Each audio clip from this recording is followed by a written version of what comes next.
Hello and welcome to another episode of Webinar Wednesday. Today we're going to be talking about logistics and FBM and all of the craziness that's happening as we come closer to the peak shopping season. So we've got John Polidin from FBM Fulfillment waiting backstage, and he's going to be answering all your questions. And John also does fulfillment for Shopify and Etsy and all other platforms. So if you have any questions about how you can fulfill your orders for these other platforms, John is going to be able to answer those questions as well. Margaret and Kevin, how are you guys doing? Really well. I've had a busy week because my products are on their way, hopefully to John's tomorrow. So I've got to get everything finished. I've been working on my listing and my A+ content and my storefront, and I've just got it all approved this morning. So I'm one happy customer. I can sit back now and just wait till it hits the deck. How are you going with yours, Megla?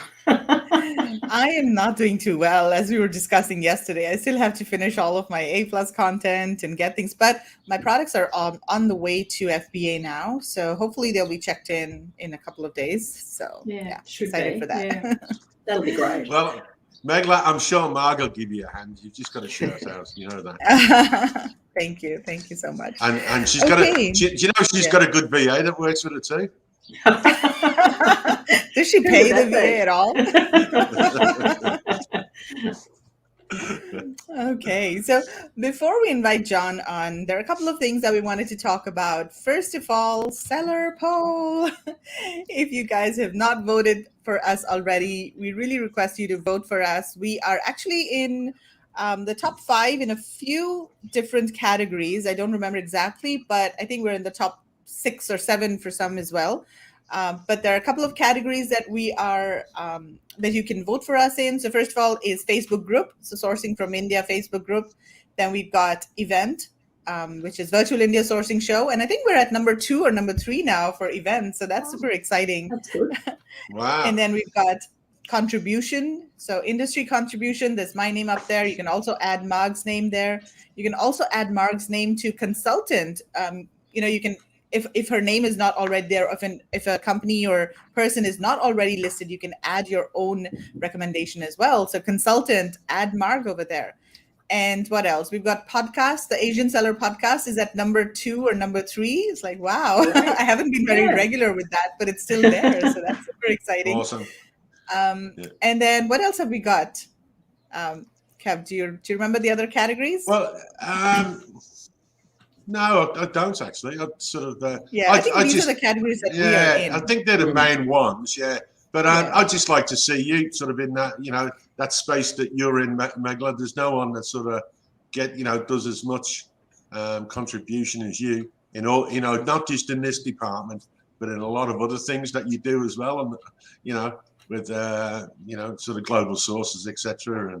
And with us and all the different ones. So I mean, you do contribute a lot, and sort of people, I think really appreciate the fact that you sort of, Megla, you must work 7 days, 24 hours, 24 hours a day, 7 days a week sometimes. So no one puts in more than you. Yeah. So you deserve everything you get, Megla. Oh, thank you so much, Kevin. That's so nice of you. No worries. So everybody watching, let us know if you've already voted in seller poll. And if you've already voted for somebody else, you can always go back and change your vote too, if I remember correctly. We would like that. So yeah, it just helps us keep, it keeps us motivated and pushes us to do even more. So yeah, we would really appreciate your vote. Okay, the other thing that we wanted to talk about is towards the end of the webinar, we are going to be announcing winners of Answer and Win. So this is from 2 weeks ago. We had asked a question, and so we're going to do the spinning wheel, and we're going to select a winner. If you haven't answered the question yet, you can still do that, and I'll post a link in the description shortly. And what else do we have to talk about, Kevin? What do you have in your notes? The India trip. Oh, yes, the India trip, of course. Sourcing trip. The sourcing trip, yes. Yeah. So we have been talking to a lot of people and are having a lot of discussions among ourselves as well. And we think we might be able to do the trip in March 2022. So usually the fair is held in April, towards the end of April. But this year or next year, they're hosting the fair in March. The fair dates are 2nd to the 6th of March.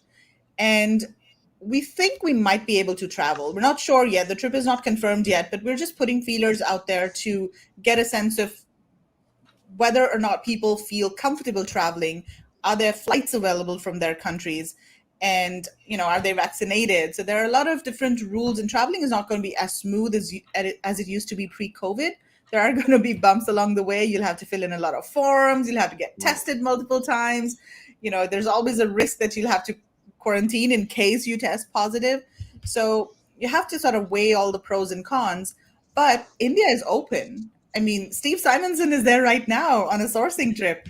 He's visiting factories in far off places, driving 2 hours every day. Yeah, and dodging the traffic, dodging traffic everywhere. Are just like the traffic is crawling. Yeah, and the Delhi Fair was held last month, and we were watching it very closely to see what kind of response there is from overseas buyers. There weren't too many overseas buyers attending.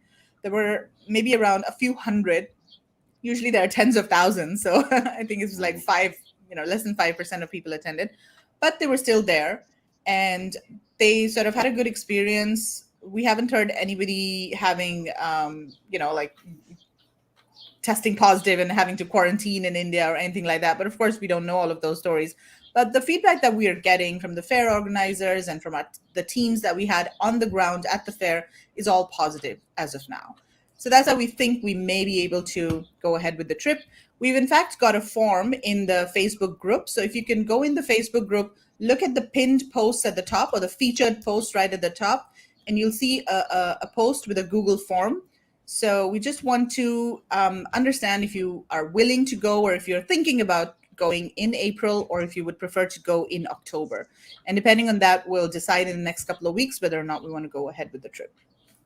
Yeah, and look, I think it's something that, people say to me, "Oh, you're going to go?" And I said, "Well, we've got to. You can't live sitting in my room here for the rest of my life. I think you've just got to decide if fully vaccinated and everything. If you abide by all the rules, and I think they were fairly strict at the fair that you had to wear a mask, and they were testing people going in and that. So I think you've got to be sensible. And I mean, obviously, if we go on this trip, we're not going to be going to the boondocks. We'll be sticking near the better hotels and the better restaurants. So we're not going to be going out into the, sort of back blocks at all. So, I'm quite happy. I'm excited to go because I got excited watching the fair the other week, seeing everyone walk around the fair. I just want to get back there. So, but I think, look, and it depends which country you're in and the rules. I know some people in Australia probably won't even be able to get out of Australia by then if you're in Western Australia, and I'm not sure about Queensland, but the rest of us are able to now leave and come back, which is good without quarantine. But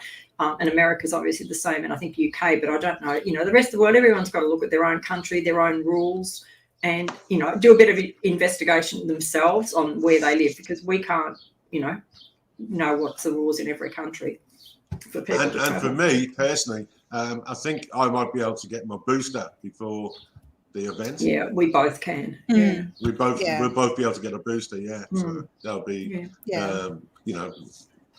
make us feel more comfortable, I think. Exactly. So if you do want more information about the trip, go ahead to indiasourcingtrip.com. Of course, the dates are not mentioned over there. But if we do go ahead, the dates will be February 28th to March 7th. Those will be the dates, because the trip is organized around Delhi Fair. So we arrive in India a couple of days before the Delhi Fair starts.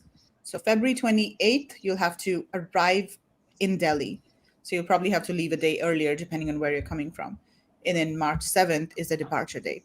So take a look at the website. And if you're interested, go to the Facebook group, look at the featured post at the top, and fill in the Google form there and let us know. Okay. Excellent. Anything else, Kevin? You're the notes person today.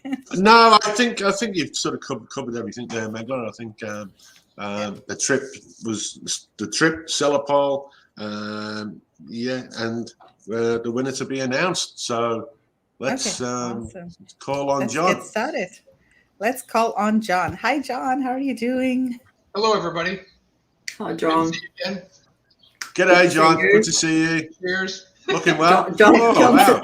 right into the day for John. Okay. Awesome. Okay, Mark, so over to you. Right. Well, I think we'll start off with it's a little bit early to bring Shamishka on. It's probably, I don't know, 6 o'clock in the morning or something in India at the moment, I think. So I just got a little message from her yesterday just to update us of what's actually happening in India with the sort of ports and everything else. Now, she's saying that the costs of the shipments haven't really gone down very much. The FCL, which is the full container loads, have decreased slightly, but the LCL is still much the same. But a lot of that is because the costs at the other end in New York, like the CFS costs and other port charges have gone up, and like transport, everything, I think, fuel's gone up, the whole thing. So those costs haven't changed a great deal, but hopefully in the next few months, by we get through Christmas and my next shipment, which is due at the end of January, leaves, it might be a little bit cheaper. And just for people, just to give you an idea, I just had a look 12 months ago. My average price per item was about $1.80.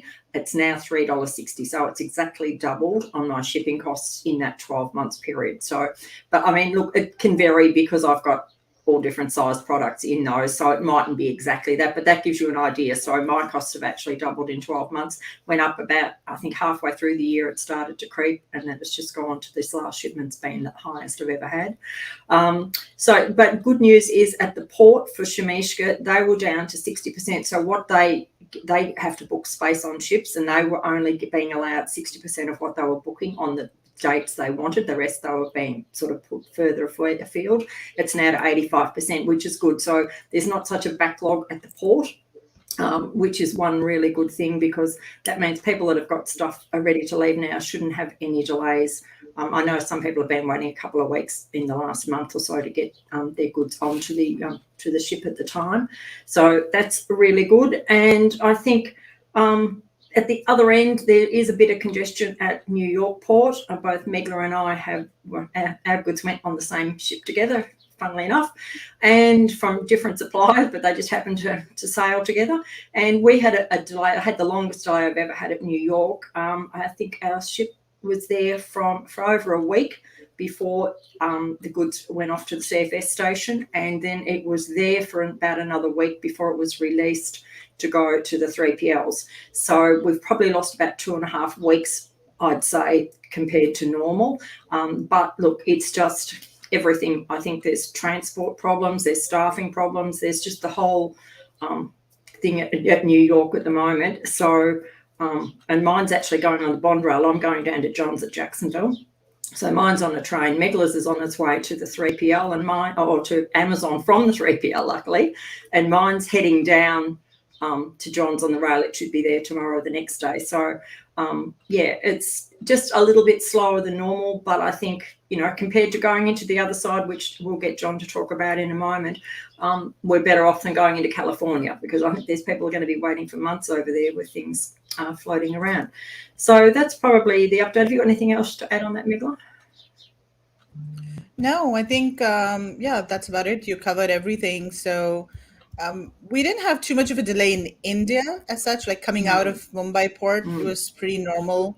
So, yeah, I think it was only at the US port, and the shipping time and everything was pretty much the same as before. So it was just the US port where we had. And I think I just can't sort of say sea air. I mean, I have had an email.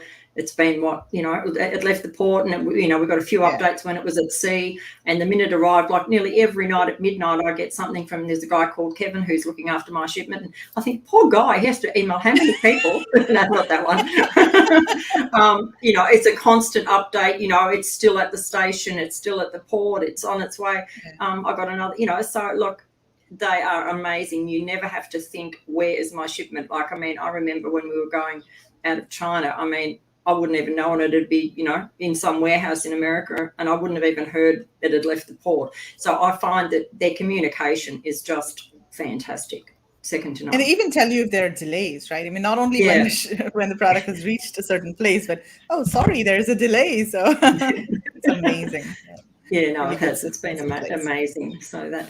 Now, John, over to you. How have you been with your shipping? Do you want to tell us what's happening with, obviously, you've been doing a lot of shipments in for Christmas. How have you Well, let me just take a big picture of life in the United States here. The supply chain issues in the United States are getting pretty serious. They're been caused by some policies that our government's been put in place that has kind of created a labor shortage. So the issues are not just unloading the container ships. The issues are with trucking. The issues are with getting things into DCs, getting things through DCs. And, I'm no spring chicken, but we're seeing empty shelves that I've never seen in my lifetime. And there's a lot of concern. This is going to be I don't know if this is a common, there used to be a song here called A Hard Candy Christmas. And what that really means is it's going to be a lean and mean Christmas. It's not going to, it's going to be a lot of shortages and not the kind of plentiful assortment that people have become accustomed to. And it's actually driving the polls pretty much in the tank for our current politicians. So I don't know where it's going to happen. I'm being told that nothing's going to turn around real quick. Obviously, some of the pressure will come off after the first of the year, but it's kind of a mess. It's clearly the worst on the West Coast. It's kind of interesting what they're doing now on the West Coast is they're redirecting a lot of those ships from the Pacific through the Panama Canal into the Florida ports. Near as I can tell, the ports from in the Southeast really have no issue going on at all. So it's pretty much business as normal. Still a little tight on the trucking side, and I think but there are ways around that. Working with Marg, and there's ways around those trucking issues, but the ports themselves do not seem to be much of an issue. What do you think will happen, John, with them bringing a lot more of these shipments across from California? Do you think that's going to have a bearing on the sort of East Coast ports down the track, or is this just a temporary measure? I think they're prepared to handle it. Near as I can tell, again, I'm in pretty close contact with the ports. I have a lot of very close relationships with the port people here. They're some of my friends, and they're pretty excited about the opportunity, to be quite honest. They really kind of see this a bit of a savior for some of the supply chain issues that people are encountering, both at the seller level and at the consumer level. It's going to be interesting. Yeah. So I personally got a shipment en route myself from India. It's just small LCL, 2 CBM. But, I'm being quoted about 35 days port to door. So that's a promise. We'll see if that actually happens. Yeah, well, that's not too bad. It's about what we ended up doing this time because it was 21. So, yeah, about the same. And, I've got, I should have a 40-footer coming in for myself in February. So we'll see how that goes. But you're correct. So, the prices are up. And, with as obviously supply and demand after the first of the year, things should soften. But at the end of the day, I think trucking is still going to be a big issue because I don't see any really short-term solutions for that at the current moment. But Savannah Port, Jacksport, Miami Port don't seem to be big issues at all. And as far as the fulfillment side, we're not having any issues at all with FedEx. Fulfilling from our DC to the customer.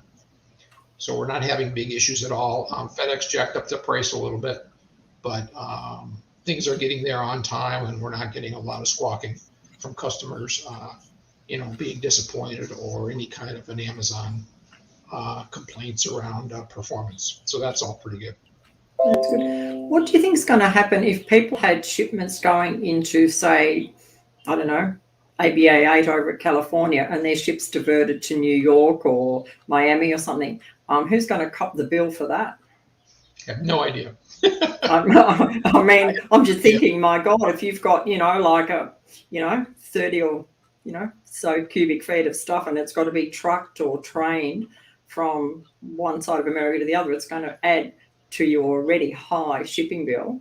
I would imagine somebody's going to have to pick it up because, it's interesting to see that if you've actually said, like, I want my goods delivered to, Long Beach or wherever it is, and it ends up at Miami, are you responsible for that, or is it'll be an interesting exercise, that one. I think you know the answer to that question. Yeah, I think I do.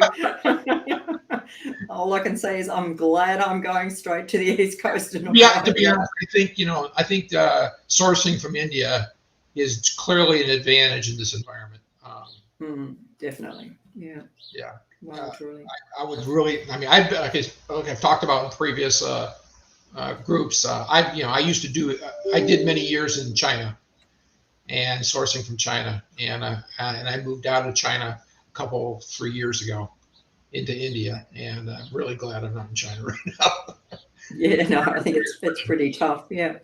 Okay, now fulfillment space. John, do you want to give us an update? How are you going, and how much space you've got to get in? Business is booming for us. We're getting inundated with a lot of customer inquiries, and we're a little tight, to be quite honest, right now. We are giving priority to our existing customers, and we're giving priority to fulfillment customers, be it FBM, Shopify, etc. We're trying to find additional space, but it's got to meet our criteria. Space is expensive and tight right now in this market. So we can't really afford to pick up space, a long distance away and be running back and forth all the time. We'd be totally inefficient. So we thought we had some space locked in, but it didn't, some stuff happened more than you want to know, but we're just being patient, and we're still in the hunt to expand for the right type of space that makes sense for our business. Yeah, and if they do start sending shipments from China, I suppose in the short term, that's going to add pressure onto fulfillment centres on the other coast, because people, may want to try and divert into a fulfillment centre if they get that chance, or it might get tighter. We're also seeing a real spike in Amazon removal orders. I don't know. We talk about this a bit on the group site, but it's really a mess when you do that. Amazon just takes everything and just lumps it into boxes, no rhyme or reason or whatever. And the rework in terms of getting that reprocessed and ready for sale is incredibly labor intensive. I got one customer, jewelry customer right now, that he has hundreds of SKUs, and it looks like they just put them into a dump truck and mixed them all up. And I mean, it's just really.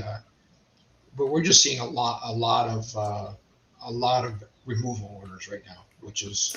Well, yeah, we removed stuff years ago when we were dealing in China, and God, Kevin, what happened? They just didn't even put out. We had really nice gift boxes. They didn't even put them into cartons. They just threw the boxes onto pallets, all willy-nilly, with a bit of plastic around them. So, of course, by we got them back to the fulfillment centre, the forklift had gone through the side of half the boxes, and then you're trying to recover it from Amazon. It was an absolute nightmare. I really think if I had to remove stuff again, I'd almost just dump it. I don't know whether it's worth the effort, unless you've got something to do with it.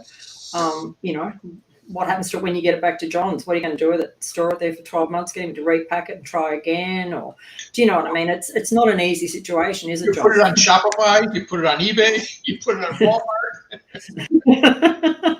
Absolutely. Yeah, I mean, it's a real, but it's not an easy situation. And I know a few people in our group have had to remove lots because, all of a sudden they've gone from, saying having 4,000 item limit to down to 2 or something, and it's either $10 a cubic foot on top of their storage a month, or get it out. So sometimes you've got to really get it out, or spend thousands to keep it in there. One thing that people don't understand about removal orders from Amazon, everybody thinks that they're going to come back to you in the same cartons and the same packs that you sent to Amazon. That's not at all the case. Matter of fact, they don't even come in to you in cartons that you could ship back to Amazon, because the cartons violate their incoming size. So, I mean, at a minimum, you have to recarton and repackage everything. So besides the sorting and besides the damage, and the UFOs are just amazing. I mean, stuff comes in and there'll be things that have nothing to do with you as a seller. But I mean, we get ironing boards coming in. I mean, it's crazy. I mean, we're supposed to be getting blankets. We get ironing boards and lawnmowers. And, I mean, it's crazy. Wow. It's not the experience, because a lot of people have said, oh, well, I'll just remove some stock, and I just go, oh no, it's the worst thing in the world to do. I mean, it's not easy. It's bad enough getting a few returns removed, and watching how long they take even to get, you can say send these back, and it takes weeks for them just to get collected and sent out. So yeah, it's not a good situation. Yeah, we were watching, actually. Let us know if you have any questions. Type your questions in the comments. Yeah. Let us know what kind of situation you're in. Are you sourcing from China or India? And where is your shipment now? Did you have any delays at any point? Share with us in the comments. Let us know. Sorry, Kevin, go ahead. Oh, no, I was just saying we were actually horrified when we sort of removed stuff from Amazon and seen the results.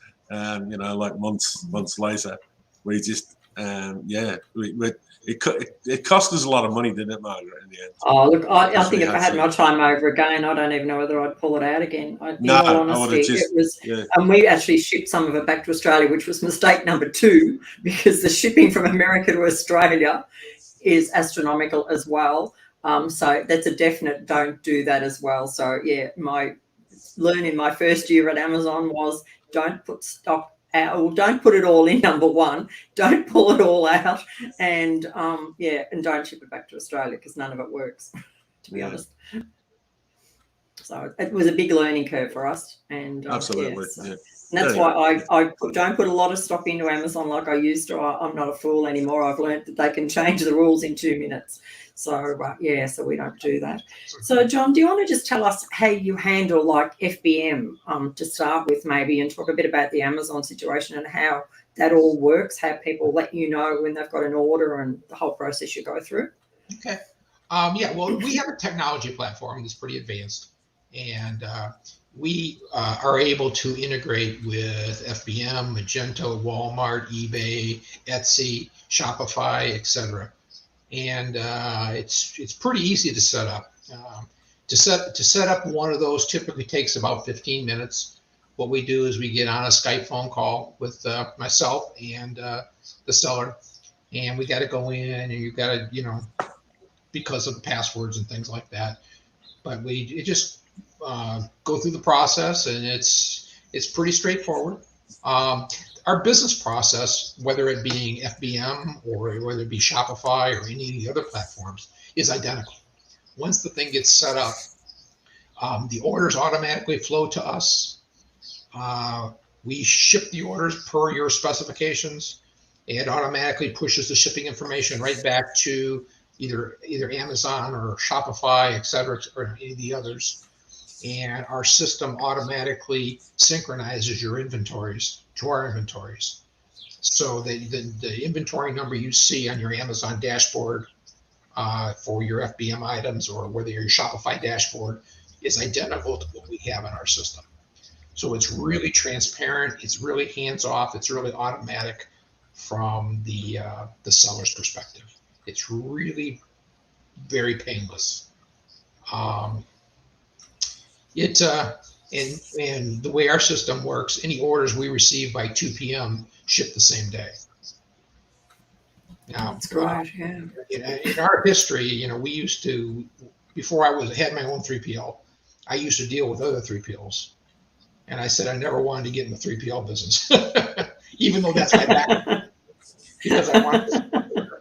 But we decided that, we really couldn't find a 3PL that could perform. And after getting in trouble with Amazon about 5 times, we kind of says, this is nuts. We're going to set it up and do it right. So that's what we've done. And we've set up a technology system that just makes it all very seamless. And it even has checks and balances, because occasionally Amazon will mess up, their interface will mess up or whatever. But we have actually 2 different systems. And those 2 systems, one is focused on shipping, one is focused on warehousing and inventory, and they both talk to them simultaneously. So in case one screws up, it catches the problem. It's very obvious. So we just don't have issues. Oh, that's good. And just for those of you listening who happen to have stock at DSP up at New Jersey, they don't have the same software as John, but they do have a software system. Theirs is called 3PL Central, and it, I gather, integrates, and they have a very good system of, it's the same if you're shipping goods into Amazon from them. They have UPS go there every day at 4:30, and honestly, I've never had a shipment miss being picked up. Everything's always been really streamlined going into Amazon when you follow it on the system. So, we've got two really good service providers for both of you. So if anyone is thinking they're not going to have enough stock and want to do FBM and they're in with DSP, if they contact Simon, they'll need to set it up. It's a similar situation to John. There's a bit of setting up to do, so that's an option for you. You don't panic and think you've got to move your stuff from Simon's to John. He can do it as well. So, and it wouldn't be cost effective to send your stock from one warehouse down to the other. It would cost you too much in road transport. So that's just the other option for everyone who's listening as well on that. So, and I think people with, we've got a lot of people who have been doing the Shopify call and just wanting to know. So there's really, they just need a GS1 barcode, obviously. Do you need the barcode on the products, John, or do you just use what? Yeah, it doesn't have to be GS1. Doesn't have to be. As long as the barcode, is the same as the SKU, we can either use a GS1 barcode UPC. We can use a non-GS1 UPC. We can use manufacturer's part number, a SKU. Our system is super flexible, where I can put like 10 different product identities in there, and it'll pick the right one. So even if someone's just got an Amazon FN SKU, you can work with that as well. Oh, absolutely. As long as, but it does have to have a barcode. It has to have needs a barcoded product identifier. As long as it's got that barcoded product identifier and it's a good quality barcode, everything is very straightforward. Okay, so yeah, I have a customer right now who's on Etsy, eBay, WooCommerce, and Amazon, and they've got different SKUs, believe it or not, on different platforms. So they have to actually go in and create all 4 different SKUs. It's really the same item in our system, but we have alternate SKU capability, infinite alternate SKU capability. So it allowed us to be able to communicate with all platforms at the same time with different SKUs for the same item. No, that's amazing. Yeah, But that's I don't really recommend that. No, I think just get yourselves a GS1 barcode. It's easy. Then if you even want to, if somebody approaches you and you want to move into retail or other things, you can use that barcode anywhere in the world. It doesn't matter. And while we're on that subject, don't buy them anywhere but the UK. They're much cheaper. And it doesn't matter where you buy them from. They're universal. The UK barcodes are a lot more cost effective than the US and 100 times more cost effective than Australia. Do not buy Australian no matter what. Sucker here, Or dude. Nobody Singapore. told me 5 Singapore years. is too expensive too. Very expensive as well, yeah. Yeah, it's very expensive from here. So I'm stuck with it. I've got to cop it because I can't really change all my barcodes once they're registered. It's too hard to swap it around. John, when you start talking about integration, I think people get a little bit, confused. I mean, we're talking FBA and sort of then, having a Shopify store, Etsy, and, WooCommerce, whatever. But you could integrate all that into one where you don't have to worry about it. It's just the software behind everything that sort of picks, the product when it's been ordered. And so the integration of it all is the software that you offer. Is that correct? That is correct. I mean, there's really nothing to be intimidated by it because I walk you through it personally. So there's very little you have to do. Also, what we typically do to the FBA customers that store with us is we encourage them to do an FBM hybrid. And if you go on our website, fbmfulfillment.com, there's a tech note on how to do that. Yep. Right. So we've got one question from Mimi. She's saying, hi, this is the first time I'm attending a webinar. When doing FBM, what happens if the buyer wants to return the product? Typically, they'll send the product back to our warehouse, and then the seller will give instructions on how they want their returns handled. Yeah, so you would just get John to check it and see if it's sellable. If it's come back, it's probably sometimes look. Amazon will say it's not sellable. I've heard stories from of quite a few people that there's nothing absolutely wrong with the product when it comes back. In some instances, it's perfect. They just send it back because they're lazy. Other times, it mightn't even have your product in it. It might have a rock in the box, mightn't it, John? I mean, it can be anything. I mean, it doesn't, so you need to get him to check every single one that comes back and make sure it's what should be in there and it's all in there, and that the packaging is not damaged and you could actually send them back in as stock, or you have to put them aside and either get him to destroy them, give them to charity, whatever you decide you want to do with it. And then there's sorry, John, go on. The first problem, Margaret, is if you send it back to FBA and there's a problem with it and they put it back into active stock and you send it out again, I mean, it's going to kill your reviews. Yeah. But you don't get a choice. You can't not. That's my point. That's an advantage of working through a 3PL like that. Is you a little bit more picky or specific in terms of how you want to manage the return process. Yeah, no, it's very hard to know, because I've noticed just in the last couple of months, Amazon have been saying a lot of my stuff is sellable when it comes back. And I go, oh my God, because that probably means another return, because, half the time, they don't even look to see if it is sellable. They must just be lazy and put it back on the shelf and go, oh, well, that's the easiest way to handle this today. So, you're at their whim, but there's nothing you can do about it, because you don't have a choice with Amazon. If you're doing FBA, it goes automatically back into their warehouse and they decide whether it's sellable or not. And that's the main reason that I do exclusively FBM, is because I'm in the underwear business. Yeah, underwear could be tricky. Send underwear out to a customer. That's really bad. So, John, do you want to address this question that Mimi has? Can we say that they need to pay for returns? That's really an Amazon question. Anymore, I think Amazon's kind of forcing you to pay for it. Please weigh in, rest of the team here. But it used to be that you could force them to pay for returns. Anymore, Amazon seems to just authorize the return, pay for the return, and deduct it. Well, sometimes if it's a cheap sort of product, sometimes and people know this. It's easy to say, hey, just keep the product, send us, I mean, first of all, we always say to people, please send us proof, purchase, images, etc. And some people might be complaining about nothing, but just wants to, sort of play the system, don't they, Margaret? But as far as FBM goes, I think this question was centered around, FBM. Well, and I think it's also category specific.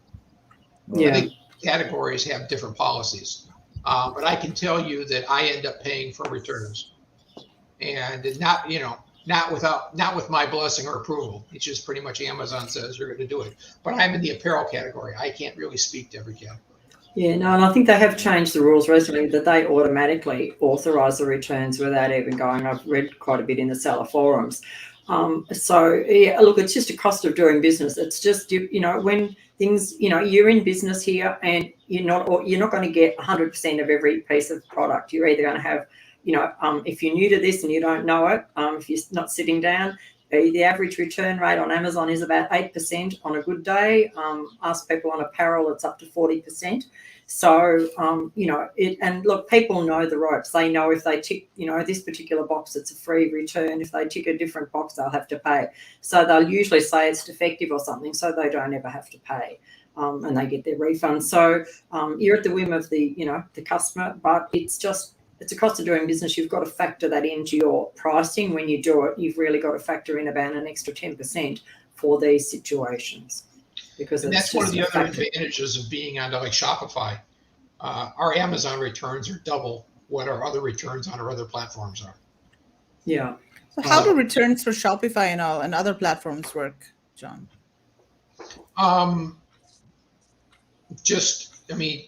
It's with Shopify, you're your own customer service department. Right. So you get to decide if you accept returns. You communicate directly with the customer. You authorize the return. It's up to you. You don't have the Amazon person. With Shopify, and this is very important, whether you're Shopify or whether you're Magento or any other platform like that, they're your customers. They're not Amazon's customers. Yeah. And to be honest, that's very important to me. So, but if they're your customers, then you also incur a lot more responsibility around customer service. Yeah, look, I think we in Australia, we actually had product on catch for 3 years or something. And I think in that whole time, from memory, Kevin, I think there was 2 people that complained, and, we said, look, don't return it. We'll send you another product. And we had 2 out of, probably, I don't know how many thousand products we sold on Amazon. Yeah. We get about, our average is about 8% return rate. And some of those go back into stock. One good thing is when people return, the carrier seems to damage about half. I have probably, I reckon about 40% of mine are carrier damaged, when they come back in, which is good because that way then Amazon reimburse you. It still costs you, I think it's the FBA fee as well. So you lose, if your product fee is, $10, you lose about half of it in a fee. But you still get most of, reimbursed for most. Yeah, you're not losing everything. You're not losing everything. Yeah, you're not losing the whole product. So that's really quite good. If you get a return and it becomes carrier damaged, you get Amazon. Take 8 weeks, but they do reimburse you. And you don't have to sort of worry. If you were dealing in the marketplace where you live, it makes it a little bit easier, right? Because you could get returns sent to your home. So when the return actually gets there, you can inspect it yourself. But when you're living overseas and you're in a different marketplace and you do get returns, you need a return service for someone to inspect it, because like Margaret said before, you might get a return with a rock in it or a different product, or, by having a return service, you can work out what if there is a real problem or is it not a problem, and whether you could repackage it and resell it through FBM or through Shopify or another way, so you don't have a dead loss. You can sort of repackage and reuse. Okay. Anyone got any other questions? Trish says here, my Christmas product weighs 500 grams and costs $3.10 per unit, India to John's warehouse, air freight. So Trish, I kind of know what your product is. Mine is similar. So last year when I air shipped it to Amazon FBA directly, it cost me around $2 per unit. It was a smaller shipment. But this time I had a bigger shipment, went by sea together with other products, and it cost me only 1.64 per unit. So as you scale, as you do bigger orders and bigger shipments, the overall cost per unit will come down. So I think this is kind of air freight's quite expensive, and air freight is even expensive, now. Sea freight, of course, is higher, but even air freight rates are pretty high. So so it's about 50% higher than what I had paid last time. Yeah, and I think you've got to weigh up too, because I know what Trisha's product is also, and it's very light and not large. To actually sea ship that, it would have been quite expensive to do on its own, because you're still paying. And for those of you listening who don't know, when you do a sea shipment, you have this $600 or $700 fee, which is all the port and all the not trucking, but all the other just port charges, I suppose, for want of a better word. So that $700 would have applied to your products on top of the actual sea freight and the trucking. So it's still, at the end of the day, I think probably economical to do air freight when you've got small and light, those sort of products. But Megla was putting a larger product in hers as well, so it's compensated and worked out economical because she put it in with some bigger product as well. Okay, any more? Mark, do you have any more points? No, I of each don't other? think so. I think, if anybody, well, I see Lizzie Bell's coming on the trip. She's already on it. She's Oh, yes. She's ready for the I'm trip. ready on the trip. Yeah, there are a few people who are just ready to go, and a few others are kind of undecided. And some of them want to go in October. They're like, okay, we're not ready for March yet, but we are going to go in October for sure. So Yeah, well, I think too, we've just got to find out. Like, we're lucky, well, in Australia, Qantas are actually, for the first time ever, flying to India, and they're actually flying Sydney, Darwin, India. So it's a pretty reasonably timed flight. It's only, if you get on the flight, I think it's something like 16 hours or 15 hours or something. So it's a really good flight for us going out of Australia. So I'm quite happy, and the prices are quite reasonable for this. I thought it might have been really expensive, but the prices are quite good at the moment. So, yeah. So, and Lizzie's in Sydney, so she'll be able to jump on a Qantas. yes. Yeah, and Singapore is not open yet. I mean, there aren't any flights from Singapore to India, so that's a concern for me too. And we were discussing this the other day. Mark and Kevin will manage things on the ground if we need Megla. Let her out. Mine host. We'll get a special example for you. Yeah, I mean, I'm sure there are ways to, go around. So you can probably go to, I don't know, Dubai and then come from there to India. I'm sure there are ways to do it, but it just definitely costs more and take more. Well, it was interesting. I did I was checking flights, and if I didn't use Qantas this time, one of the other options was to go to Dubai for me from here, which I thought was quite a bit of a way to go. I forget who that was with now, but there were a few options. But because there's not as many flights going at the moment, because Air India doesn't appear to be on the radar as yet from Melbourne, which it used to be. So so the flights are slowly coming on. So I think by Christmas, it's all very new here in Australia. The airline's opening up, so it's going to be take a month or so to stabilise. I won't be booking mine until after Christmas because I want to see who stabilises and who's the cheapest. But Qantas would be my favourite. So, John, have you got anything else to add about sort of what's happening with the logistics? Sort of, I'd say, a bit of a mess at the moment around the world. Yeah. Any advice for people and Yeah. No, I think the die has already been cast for the Christmas season.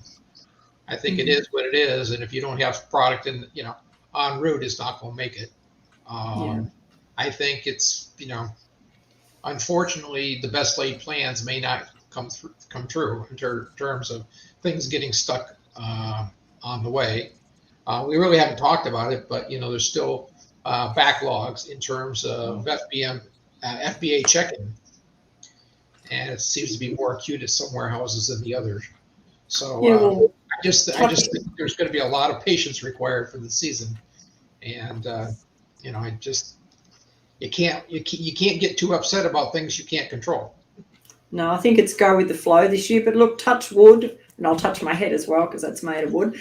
I think that I've been really lucky. I've been doing nearly once a week, sort of fairly small SPD or a few LTL shipments from Simon's in New Jersey into Amazon, or just fairly close. I usually get one of the ones fairly close to Simon's, probably an hour away. And some of them I put it in I think it was last week, and it went in I left, he would have got it Monday morning, and it was checked into Amazon Wednesday afternoon. So that's better than it's ever been. So I'm just hoping that it continues. I'm interested to see how Megla gets on when hers arrives. But on the East Coast, we've been really, I can't complain at all for the last month or so. Nothing's really gone, longer than probably a week, and that's the norm. And I mean, at this time of the year, it's better than to be expected. So it'll be interesting to see how it goes in the next month. So as it gets busier. So Lizzie's saying, not sure I'd do Air India after Steve Simonson's experience. And Tricia, I flew Air India direct and they were fantastic. Yeah, Liz, maybe it was, Air India is not the best of the airlines out there. I think, Singapore Airlines, Qantas, they are way better than Air India, but it's okay. It's not terrible. And it sometimes depends on, the situation. I think nowadays travel is not as smooth as it used to be. And, you can sort of expect maybe I think his experience was more about the mask and the face shield that he had to wear. So Tell that's got people nothing what they to had do to with put on. Those Yeah, are he had to watching who wear a didn't say what he mask. did. He had to wear a mask as well as a face shield throughout the flight. But of course, he was in business class. So then I think halfway through the flight, he was exempt and he didn't have to wear it anymore. But Lizzie, I think that's more, sort of the requirements of the airlines. It's not really got to do with Air India specifically. There may be other airlines who have similar requirements. So yeah, Air India is not like that would not be my first choice. But if I didn't have another airline, I would go with Air India. And usually they are the cheapest. Yeah, definitely. Yeah. And Yeah, well, hopefully I they think will improve now because now they've been privatized. Previously they were government owned, and now they've been privatized. So I think over the next few months, years, they will definitely improve. It was to do with a headdress that is a mask and shield. Yeah. Yeah, it Yeah, it didn't was look. just It a didn't mask. look a good look. No, I couldn't imagine sitting there for 16 hours like that. But Yeah, I yeah, know. and I So think he John, got do you delayed a have? couple of times. Yeah, those are other airlines. I think that he was sort of delayed with. Yeah. So John, any plans to go back to India?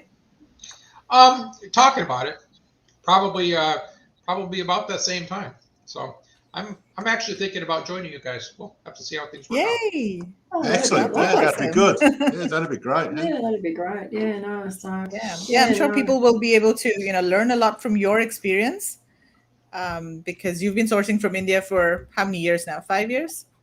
Oh no, only 3. 3, yeah. So But yeah, but I mean, you source in high volumes and you work directly with factories. You've traveled there so many times, so you also have your own sourcing agency that you run there.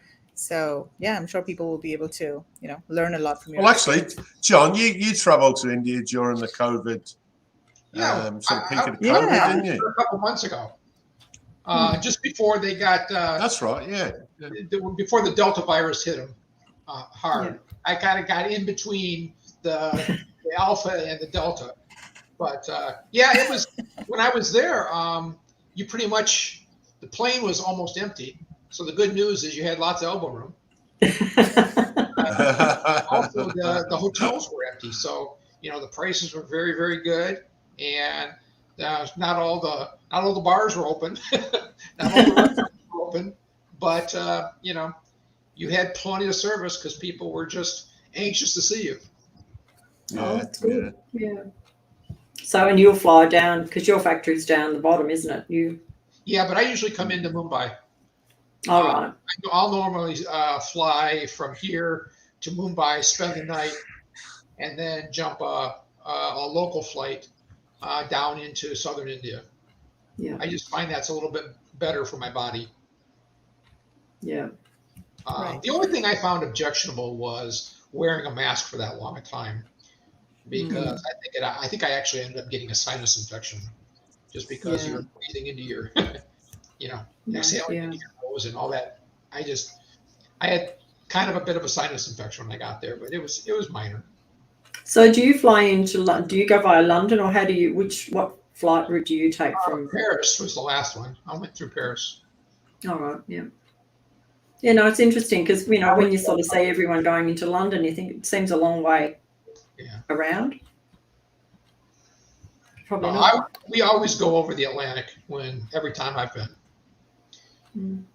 When I go to China, I go over the Pacific, obviously, but India's always been over the Atlantic.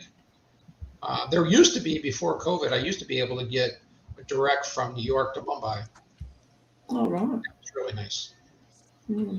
But then COVID kind of messed that up. Cool. Okay, so anything else, Mark, Kevin, before we move on to the next part? So. With No, you've got to spin your wheel before we forget I got to again. spin my wheel. So yeah, John, do you want to stay for another 5 minutes or so while we do our spin the wheel and choose our winner? You might need to get some more red wine. Has he run out? No. So the question that we had asked you guys is, we had asked you to name 3 different types of finishes that are available from India when you're sourcing wooden products. So what kinds of wood finishes are available? And I'm going to do the spin wheel in a bit, but I just want to show you the different types of finishes that are available, and so that you guys can get an idea of what the options are. So we've actually published a very detailed blog post about this. If you go to the website indiasourcing.net, go to the blog section here, and you'll be able to see all of the articles that we've written. And this is a really long, like 1,000+ word article, 9 minutes of reading. But if you scroll down, you'll be able to see all of the different wood finishes in a nice graphic over here. So this is just to give you guys an idea of what are the options available. There's walnut, which is my favorite, natural, whitewash, scratched white, burning, matte, decal, enamel, sandblasted. And these are just a few. There are others as well. Like you can get them laser engraved or, painted, hand painted. There are so many different options, but these are some of the main options for you to consider. Okay, so now let's go to spin the wheel and see who answered correctly and who's going to be the winner. So there we have it. We've got 10 people who answered correctly. And let's spin the wheel. We're going to select one winner, and the winner is going to get free access to our India sourcing workshop, which is worth $279 US. All right. Are you ready, Kevin? Mark? Yeah. Yep. John? Defo, spin the wheel.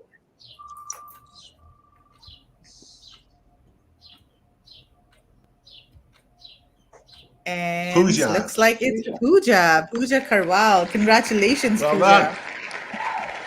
So we'll be in touch with you, and we'll make sure you can get your prize. Okay, so I think that's it from us. I think I also want to just quickly share John's webpage URL in case anyone's interested in talking to him and getting his services. Just give me a second here. So I think a lot of our Shopify workshop attendees would be interested in this for sure, John. And we'll probably host a separate session with you just for the Shopify attendees because they will have lots of questions for you. I don't think there were too many Shopify attendees on the call today. Otherwise, we would have got a lot of questions. But we'll probably host a separate session with them. So yeah, in case anyone's interested, go to indiasourcing.net. It would be good if we could actually demonstrate a connection. Yes, that would be perfect. That'd be really good. Yeah. Okay, so Mark, Kevin, anything else before we sign off? No, that's No, good. That's nothing. all right. No, I think that's it for today. We've done well. I was thinking we were going to go for half an hour. We've only done an hour. There's so much to talk about. Cool. As always, John, thanks for your time. And Thank you, John. we'll look forward to actually meeting you in Perth in person if the spring trip comes off. So I'll be looking forward to that. Yep. Yeah, Yes, I'm for you, John. Can't wait. I want to go. I'm ready to pack. Okay, thanks a lot, guys, Okay. for joining us, and we'll see you next week on another Webinar Wednesday. Bye.